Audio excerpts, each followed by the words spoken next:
Welcome to another big edition of RDFNL TV. Thanks to our friends at On Time Delivery Solutions. My name's Yeendy. I'm joined by one of the best journos in the business, Tara Murray from the Star Weekly. Thanks for joining us. We're talking up the Romsey Redbacks ahead of their 2019 campaign. Some great things happening in the off-season. It is one of the quieter clubs, but that's just Romsey. Naturally, you don't hear a lot out of the Redbacks, so they've been pretty quiet. From what we can see, they're probably going to have a pretty stable lineup again. That's what they had last season. I think they lost 2, they gained 2. There wasn't much change there. At this point, they've lost Braden Faltham, who is heading to Hillside in the EDFL. Yep. But they have picked up Nathan Blair, who everyone around the RDFL would know and Redbacks would know. He's actually a Romsey player, but he's spent the last few years at the Coburg in the VFL. Played about 80 odd games or something. Yeah, so he's playing at that, but he's committed to come back to his home club. So I think there is a little bit of a trend of a few players from within around this area that are heading back to local clubs. So that's massive for them. They've got Corey O'Sullivan's going to coach them for a 3rd season, and he's also going to coach the under-15 boys.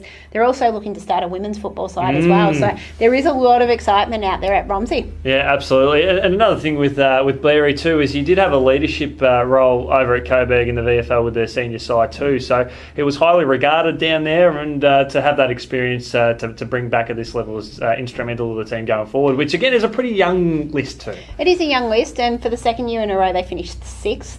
They were beaten easy in the finals, and that's what we've found the last couple of years. When they play really well, they can match it with those top sides, but there is a gap between them and the top 5, and it's happened for 2 years in a row. So that's it for them to take that next step. They've got that young group that has stayed together for a few years. They keep that going. If they can take that next step and develop further, they should be able to push those top sides more consistently. Absolutely. We look forward to watching how that unfolds. The netball side of things are pretty quiet at this time of year, but they're a team that, the A-grade side did play some quality netball in 2018, and we probably expect that to continue on. Look, if they can keep that side together, they sort of shocked us this year.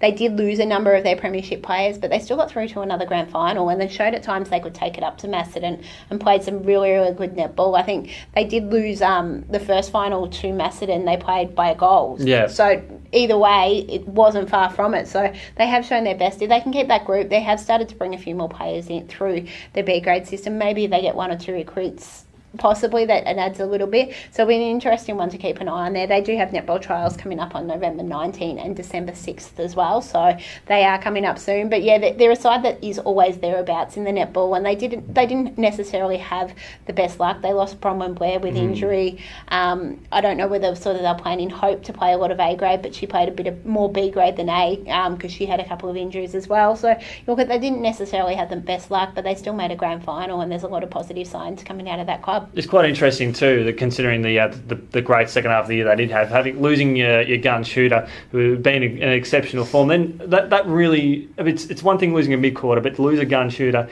it really restructures everything, doesn't it? They had to sort of change it around, and Rhiannon Izzard, I think, came up and she played the second shooter with Chelsea Ross, and Chelsea Ross had a brilliant season. Oh, she was instrumental. Look, I think she was top 5 in the league BNF, and look, I thought she was very unlucky not to make Team of the Year. I thought she had a brilliant second half of the season and really took that team on her shoulders. So you looked at, you've still got, she did that, but Rhiannon did her job in there as well. You needed the 2 of them to work well together, and they did, and they managed to get through to a grand final. What does that sort of make for them going forward? If they kept that same list, then Bronwyn comes back from her Achilles injury, that certainly adds some invaluable depth to their shooting department. It is, and they've got more players coming through, and that's what they've sort of looked to bring some more players through from those other sides. And they did that.